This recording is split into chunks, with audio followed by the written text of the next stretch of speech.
it's not just them and us dichotomizing. If you really want to push it, you do something that they call pseudospeciation. And what pseudospeciation is saying that the people who you say are the them aren't just the them, they're not even your species.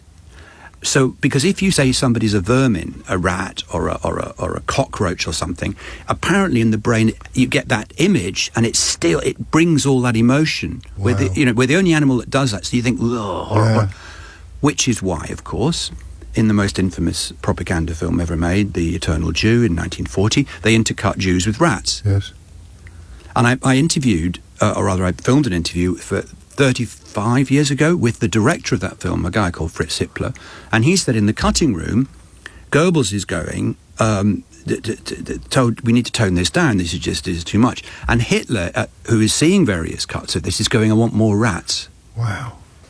So sort of diabolical genius then, and entirely organic. It just came to him so naturally. Yes. It's like being a salesman. It's like, yes, it's a natural proclivity. Felt it. Yes, he felt it. And now what you see with all this subsequent research that's coming along is actually you see how it's going into bits of the brain to be able to make it incredibly powerful and manipulative. There's an infamous Daily Mail cartoon just a couple of years ago, which had rats in the context of a refugee story. Well, that's pseudospeciation. And I suppose great replacement theory, which is popular among the far right today, is very much of a piece with exactly that psychology. And the elements of the new psychological insights, it's obedience, authority, and the brain. Yeah, and also, crucially, something I hadn't realised at all, which is the corruption of youth under 25. I hadn't realised.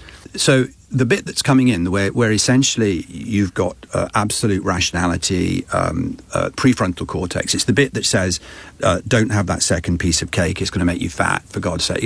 So that bit is not fully developed in people until they're 25. It's not fully developed. It's why people under 25 are much more impulsive, much more capable of going off doing crazy things.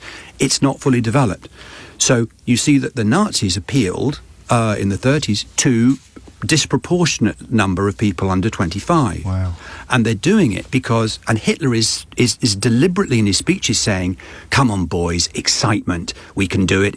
And the whole pseudo-Darwinianism, life's about, if you want it, just take it. It's absolutely playing into this because that bit, for other reasons he explained to me, isn't developed in us till we're 25.